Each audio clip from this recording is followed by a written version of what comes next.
I'm fully prepared with everything I need for the Jay Z documentary. The moment he sent that legal letter, I knew I had to let the world see who he really is. He and Diddy are cut from the same cloth. He just hides his arrogance and control behind a cleaner image. Our feud has lasted 20 years, and I know better than anyone what he's done in the shadows. I even suspect that so-called funeral bouquet wasn't Diddy's idea at all, but Jay Z acting on his behalf. Back when Nicki Minaj posted that video of him wearing a pink wig, all I did was repost it, and he got so nervous he had his lawyers threaten me. In 2015, Nicki worked her ass off helping him build his platform, and he allegedly pocketed her $7.9 million in royalties. And then there's his fingerprints all over key incidents through the years, whether it's the elevator footage or the guest list at Diddy's parties. He was involved, clearly, but somehow he always walks away untouched. That's what he's best at, pulling strings behind the scenes while pretending to be spotless in public. And now that a corner of the darkness has been ripped open, I'm not stopping. Everything my team and I are doing isn't about attacking anyone. It's about making sure the truth can't be buried by him ever again. If he ain't answering the phone? He ain't answering the motherfucking phone. Yeah, it's like this, like We had a black billionaire's lunch. black excellence. They're sitting there like, yeah. It's a billionaire brunch. Oh, Like, I hate you, man. And we here together, and we're gonna keep staying together. We getting tighter. unaware of anything going on here. This is the one time I'm gonna be with you this year. Yo, I feel like I'm normal again. Get me out of here. Jay Z is now facing a surge of scrutiny as reports alleging private exchanges with Sean Diddy Combs spill into the public eye, igniting a wildfire across social media. What many believed was settled history is suddenly back in focus, forcing uncomfortable questions about proximity, influence, and long-buried controversies. As these claims circulate, old narratives are resurfacing with renewed intensity, driving nonstop debate and mounting public pressure. The spotlight is unforgiving, the timeline is accelerating, and what's unfolding could become one of the most consequential tests of Jay Z's reputation and power the industry has seen in years. Or was directly involved. It's about to get real tense, and there's a lot of girls and boys who are still... In past interviews, 50 Cent has made it clear that keeping his distance from Sean Diddy Combs' inner circle was a conscious decision, not an accident. He's explained that certain invitations, settings, and behaviors immediately raised red flags, leading him to draw firm boundaries early in his career. That distance, he says, is exactly why he can speak freely today, without fear or hesitation. When allegations later began to surface, 50 Cent maintained that he learned about them the same way the public did, through media reports. And while the accusations were serious, he emphasized one key point: none of it surprised him. In hindsight, he says, staying removed from that world wasn't just smart, it was necessary.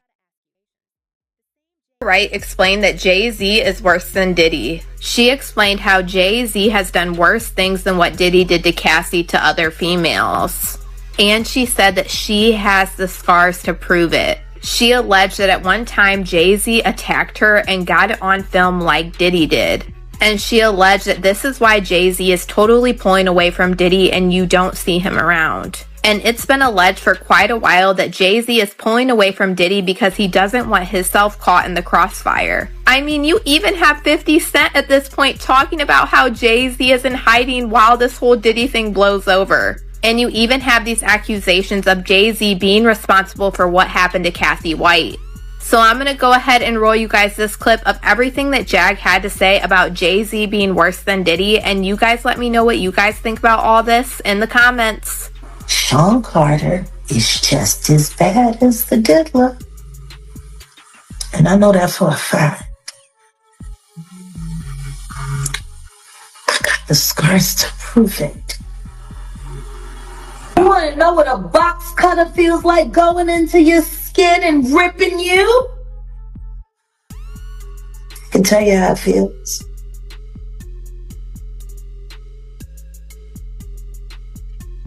Y'all ain't seen shit yet. That Cassie shit, that's nothing. I'm saying Sean Carter remembers everything he did to me and he's got it on tape.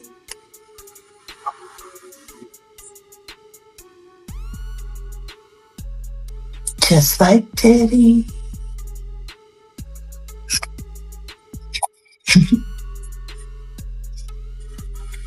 And they're going to be crazy. It's going to be the women that get them in the end. As the investigation widened, the spotlight began drifting, slowly but unmistakably, toward Jay Z. His continued silence as developments around Sean Diddy Combs intensified only deepened public suspicion.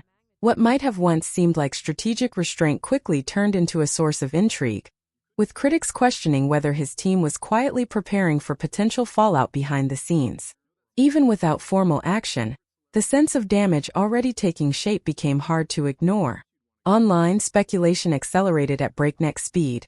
Rumors fed assumptions, and uncertainty morphed into momentum, transforming silence into a force that felt less protective and more perilous by the day. Exactly what Jay Z's accuser is saying, that even though she dropped the lawsuit, she still stands by what she says, and she only dropped it because of harassment and the fact that she's terrified of Jay Z. She says that Jay Z is allegedly bullying her into saying that her accusations were false. In fact, in new legal documents, she is claiming that she was recently approached outside of her home and cornered by two people who told her they were investigators working for one of Jay Z's lawyers. She claims they tried to get her to sign an affidavit stating that her claims against Jay Z were false, but she refused. Jane Doe also claims the alleged investigators asked her if her attorney, Tony Busby, sought her out as a client and offered her money to pursue false claims against Jay Z, two allegations she says she denied. He says this alleged confrontation left her intimidated and terrified, wondering how they found her when her identity had remained anonymous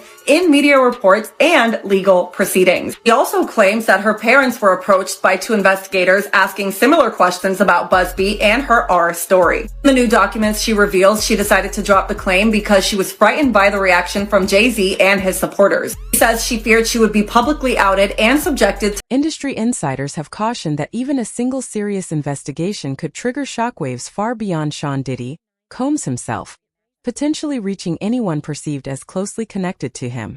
That's why many believe 50 Cent's documentary carries unusual weight. Instead of narrowing in on one figure, it broadens the lens, examining how power operated behind the scenes, how influence moved quietly, who may have been aware of troubling dynamics, and how accountability can expand once sustained scrutiny begins. Observers have also questioned how Diddy remained insulated for so long, with some pointing to a web of powerful relationships and carefully managed narratives that kept rumors contained as they circulated privately. As speculation escalated, reports began surfacing that Diddy may be engaging with authorities in an effort to protect his position, an unconfirmed development that, if true, could involve sharing information about others in his orbit. The possibility alone has sent a fresh wave of unease through the industry, signaling that this story may be far from reaching its outer limits. But the only thing I'm interested in him talking about is everything he knows about Kathy Coriana White.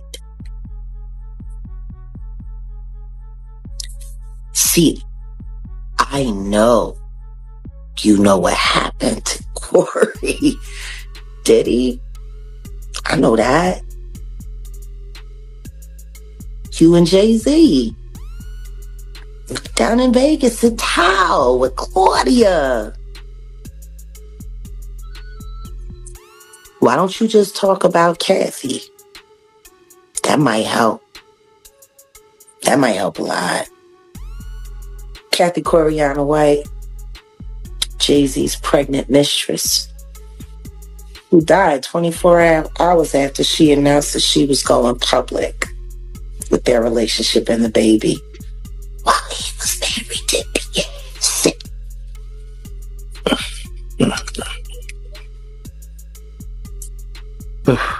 Was it an aneurysm, Diddy?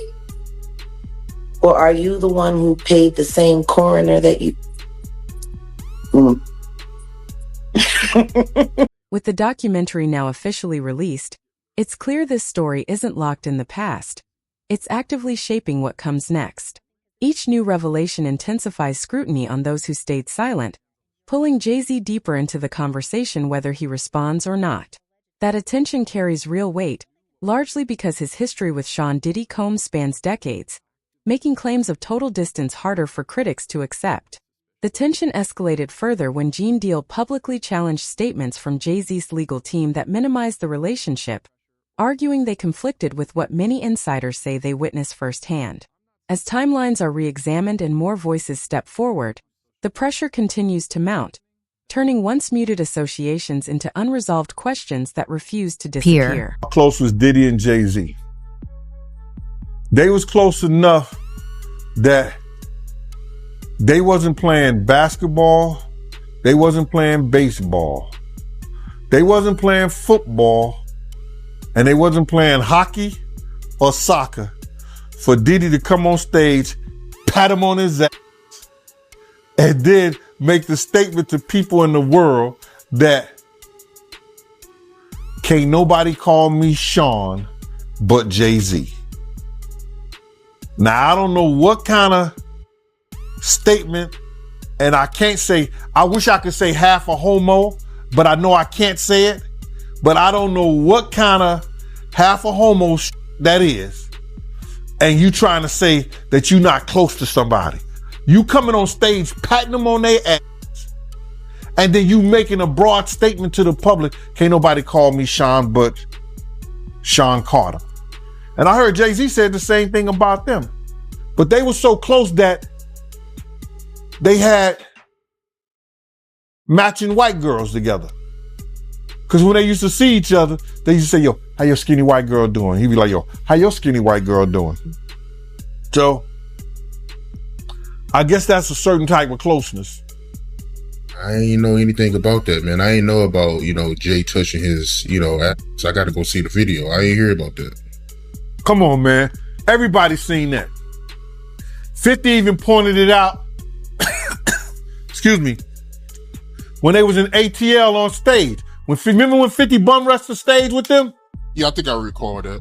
When Puff came on stage, first thing he did was pat Jay Z on that. But I forgot. That's your favorite rapper. Hey, him and Pac is 1A, 1B. But what's your issue with Jay, man? I didn't know you had an issue with him.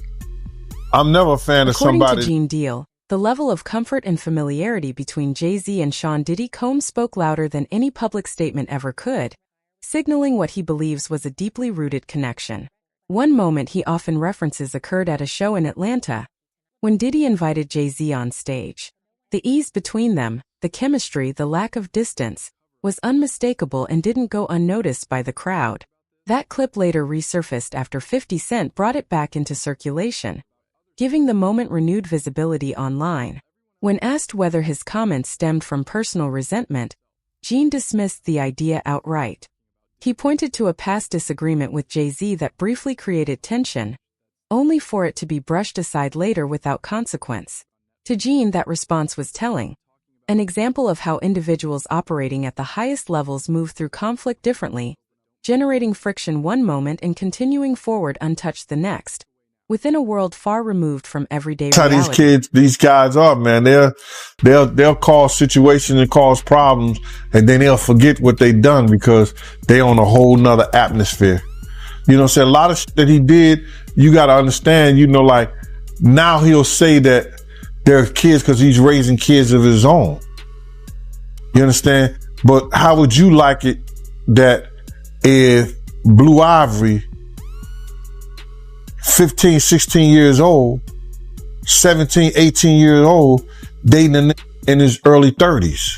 You're not going to go for that. No matter what she came through in Hollywood. But you got to understand, guys who was around there, we didn't know Jay Z them ages. We didn't know these cats' age.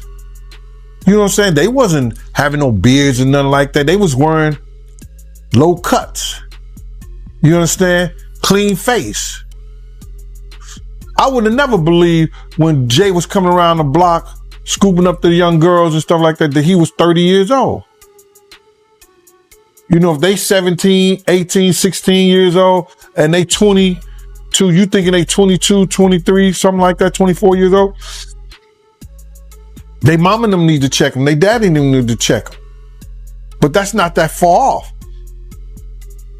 But for somebody to be 30 years old in their 30s and they dealing with kids 16 years old, 17, 18 years. Now that's a problem. That's an issue. And now he see that because he's raising kids. And he got a young daughter. I think he got another daughter that he didn't claim, and now he claiming them. These cats was doing a whole lot of stuff that people in the industry won't speak on. And then now that you're speaking on it and it's becoming where is that you can get on YouTube and you could talk about this shit and say what you seen or say what you heard, you understand, or what you know. Some people look at it being a problem. But these cats ain't street cats. They entertainers. Dame Dash, once regarded as Jay Z's closest business partner, has recently weighed in on the serious claims now circling him, emphasizing that what stands out most isn't just the allegations themselves, but the sheer intensity of the public reaction. Dame noted that in all his years around Jay Z, he has never seen him face scrutiny on this scale. Decades of influence had long cast Jay Z as nearly untouchable, especially within mainstream media. But that perception, Dame suggested, is beginning to shift. Layers of protection that once seemed impenetrable now appear to be cracking, placing Jay Z under a level of examination rarely directed at figures of his stature. Getting looked at in that way by white people. Critical mass, you even the most powerful like Jay names can no longer stay beyond its reach. Yeah, like I hope that shit didn't happen, but I'm like, damn, they turned the world real. Like people on a certain level have been fucking with him a certain way where he couldn't do no wrong for like 25 years straight. This is the first time he's not getting a pass with white media. You know, like he can control black media because a lot of them either work or do business with him.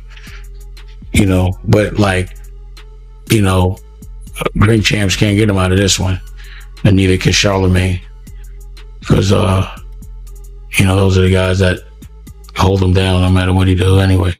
So he got to get to People Magazine and Entertainment Tonight right now because they on his head. But the question is why? Like why now?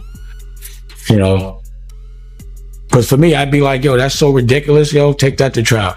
You're not going to win. Let's get a deposition or something, you know?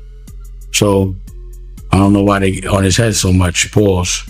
But I never seen him, you know, under this, you know, I never seen him in this position to have to explain himself. Pause. How you feel about the statement he came out with? I mean, I didn't hear him say anything. I heard a piece of, you know, like I said, for me, I like, you see, I'm doing an interview, so I talk. I thought it was long. For a statement, I thought it was long, pause. But, you know, I think right now, his silence is the worst thing for him.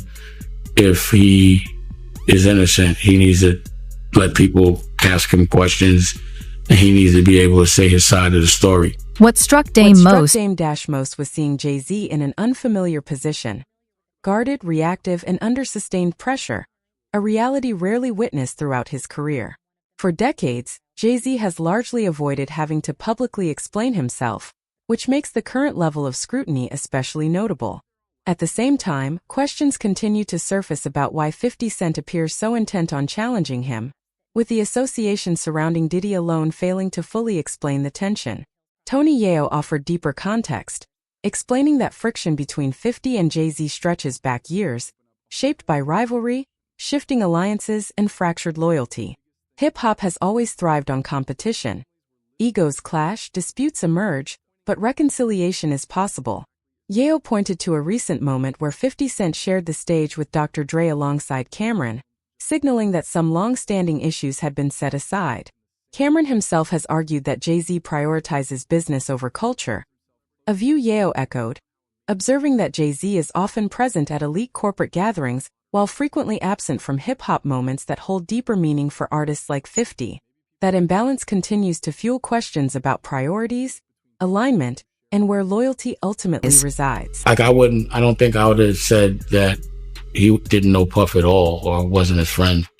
I thought that was a little extreme. I thought that was the wrong choice of words. I think that's going to trigger a lot of backlash. But the thing is, I never seen him get backlash at all.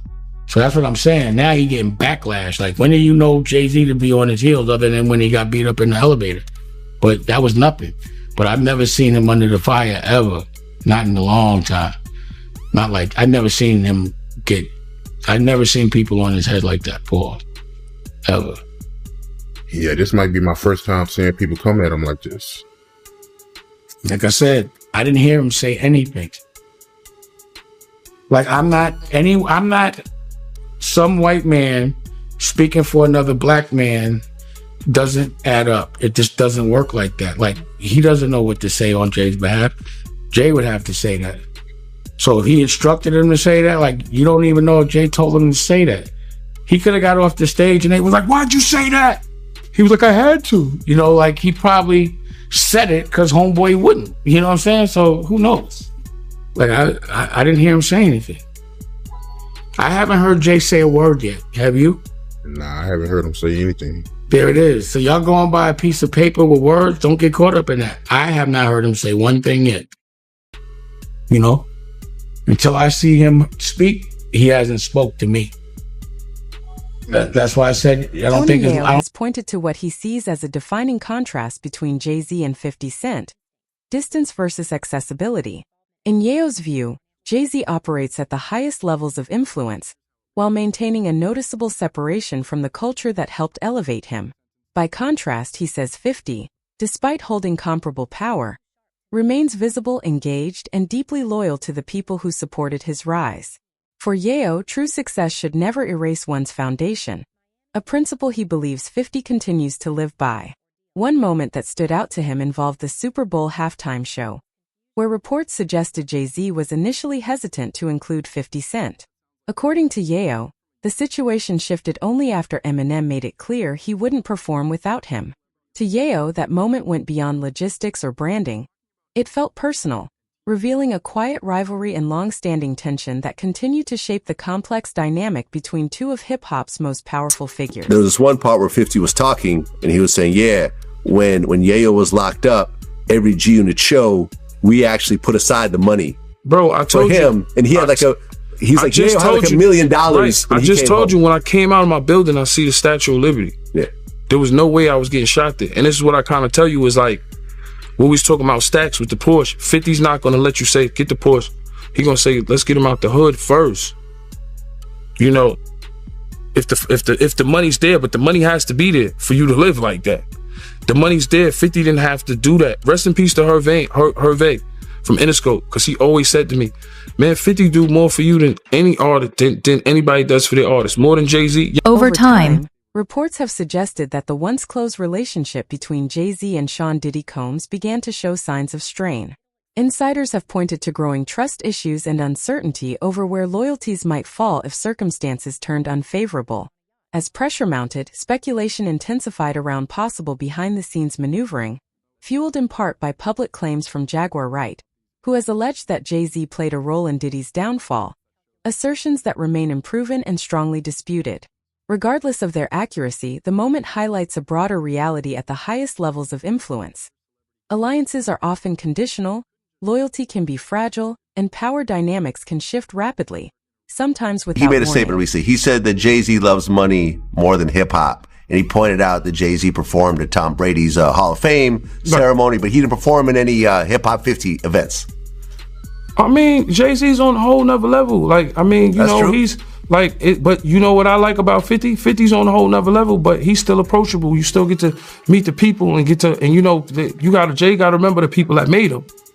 You know, I'm not saying I don't got respect. I respect Jay Z, 50, used to respect, you know, Diddy, but all that crazy shit going on. But, you know, I always respected him because I looked at, for New York, those were like the guys. You know what I'm saying? The guys with the most money and the most influence. So with Jay is like, when the last time you haven't seen Jay. So I think people are just going to say that.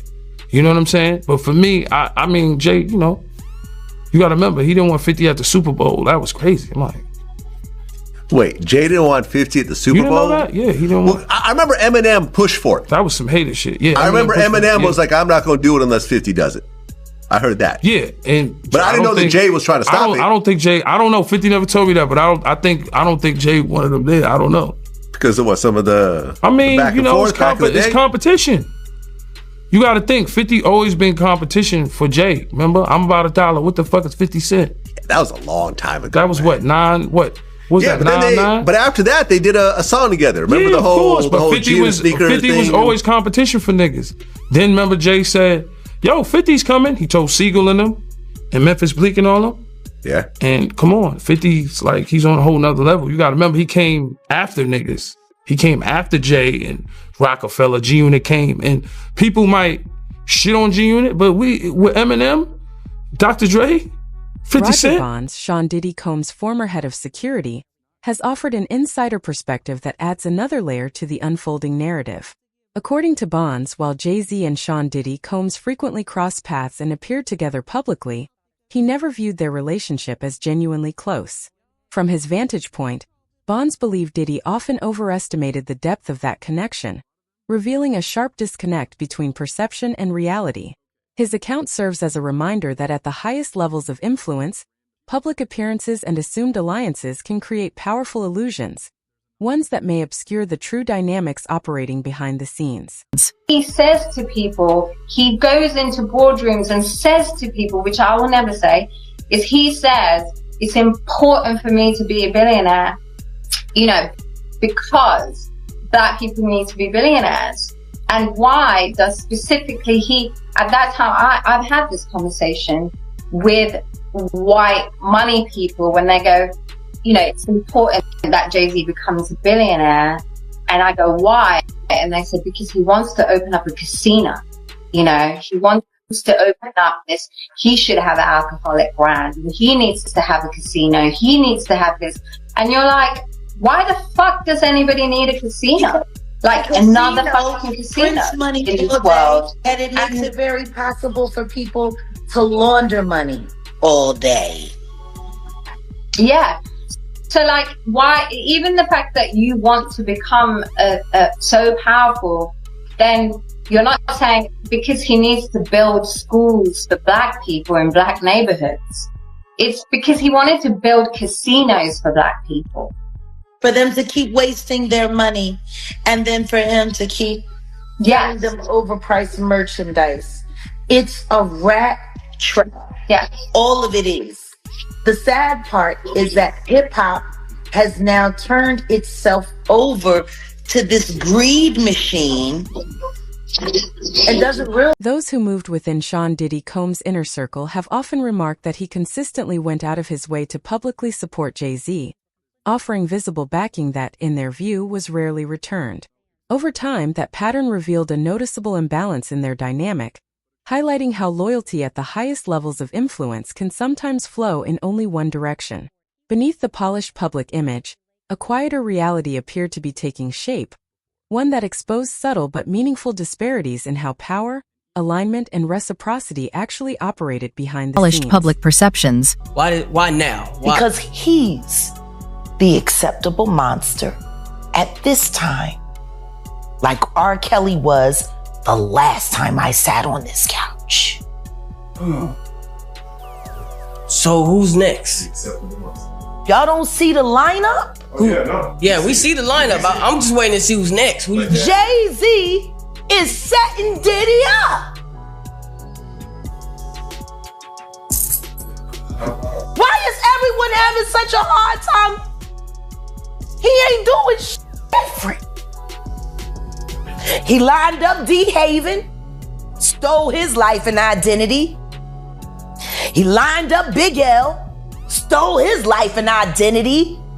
He lined up Dame Dash, stole his life, identity, and took his love. Lined up R. Kelly.